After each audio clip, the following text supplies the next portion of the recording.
पहले प्यार का दर्द रहा जिंदगी भर। अनामिका मध्य प्रदेश से दिल्ली कॉलेज के लिए आई थी और अयान राजस्थान से उसी कॉलेज में पढ़ने आया था।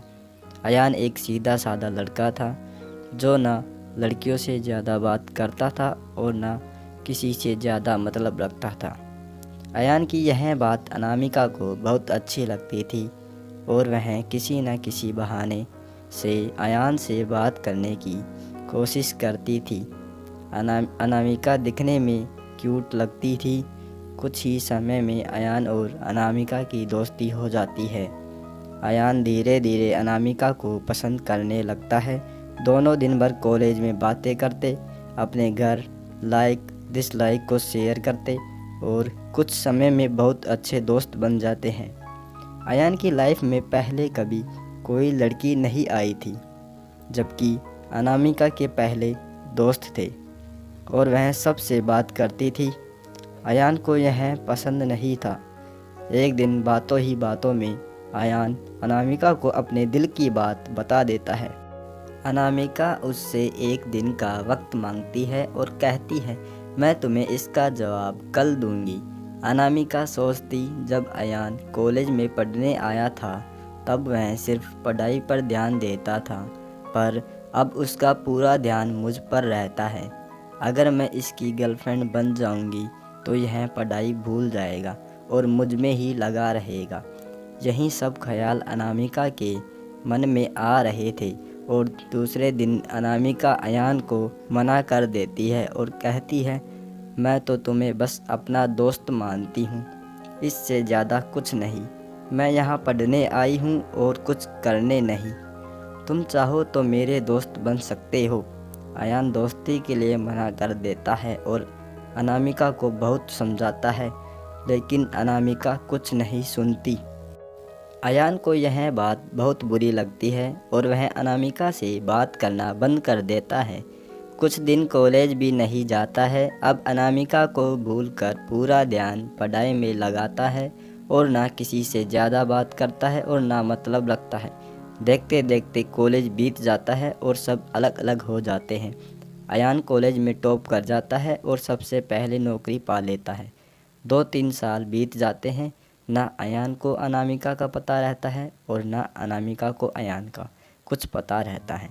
अयान अपनी कंपनी छोड़कर एक नई कंपनी में ज्वाइन करता है, जिसमें उसकी पोस्ट पहले से बहुत अच्छी और पगार दुगनी रहती है। जब अयान पहले दिन ऑफिस जाता है तो उसे पता चलता है अनामिका इस ऑफिस में उसकी जूनियर रहती है। वह उस पर बिल्कुल भी ध्यान नहीं देता है और काम में ही लगा रहता है। कुछ दिनों ऐसा ही चलता है, पर दोनों एक दूसरे को पहले से जानते थे और एक दिन दोनों को एक प्रोजेक्ट के लिए साथ में बाहर जाना पड़ता है। प्रोजेक्ट के बाद ना चाहते हुए भी अयान और अनामिका की बात होने लगती है। अनामिका अयान को समझाती है, आखिर उसने उसको मना क्यों किया था।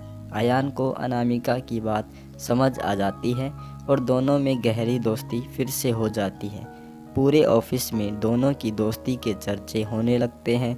अयान सीधा साधा लड़का रहता है, उसको ज़्यादा कुछ समझ में नहीं आता है। अयान कुछ समय बाद अनामिका को डिनर पर ले जाकर फिर से प्यार का इजहार करता है। अनामिका इस बार अयान से मना नहीं करना चाहती है, पर उसके पास कोई चारा नहीं है, क्योंकि कुछ ही दिनों में उसकी शादी होने वाली रहती है। अनामिका अयान को अपनी शादी की बात बताती है। इस बार अयान का दिल पूरी तरह टूट जाता है। वह बिना कुछ कहे वहाँ से चला जाता है। अनामिका रात में सोचती है कि अयान से अच्छा लड़का मुझे कभी नहीं मिलेगा। वह फैसला करती है कि कल अयान को हाँ कर दूंगी और मम्मी पापा को अयान से शादी के लिए मना लूँगी। जब दूसरे दिन अनामिका ऑफिस जाती है तो उसको पता चलता है कि अयान ऑफिस छोड़कर चला गया और दोबारा कभी कंपनी में नहीं आएगा।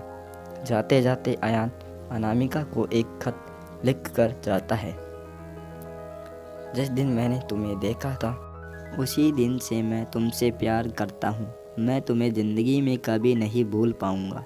तुम जहाँ भी रहो, जिसके साथ भी रहो, खुश रहो। अब इस जीवन में मैं इस दर्द के साथ ही जिंदा रहूँगा। मैंने हमेशा तुमसे प्यार किया है और केवल प्यार किया है। तुम मेरी ज़िंदगी में ना आने वाली पहली और आखिरी लड़की हो। अब ना मेरी ज़िंदगी में कोई आएगी और ना मैं किसी को आने दूँगा। मैं बस अब तुम्हारी यादों में रहूँगा। आज के बाद पूरी ज़िंदगी मैं तुम्हें कभी अपनी शक्ल नहीं दिखाऊँगा। बस भगवान से यही दुआ करता हूँ, तुम जहाँ भी रहो खुश रहो, आबाद और शादी के लिए बहुत बहुत शुभकामनाएं। अनामिका अयान को खोजने की बहुत कोशिश करती है, पर कई साल के बाद भी उसको अयान नहीं मिलता और वह अपने माँ बाप की पसंद के लड़के के साथ शादी कर लेती है। इस तरह दोनों हमेशा हमेशा के लिए एक दूसरे से बिछड़ गए और दर्द के साथ अपनी ज़िंदगी व्यतीत करते हैं। तो दोस्तों, आपको हमारी sad love story in Hindi कैसी लगी हमें कमेंट करके ज़रूर बताएं। हमारे चैनल पर नए हों तो चैनल को ज़रूर सब्सक्राइब कर लें। धन्यवाद दोस्तों।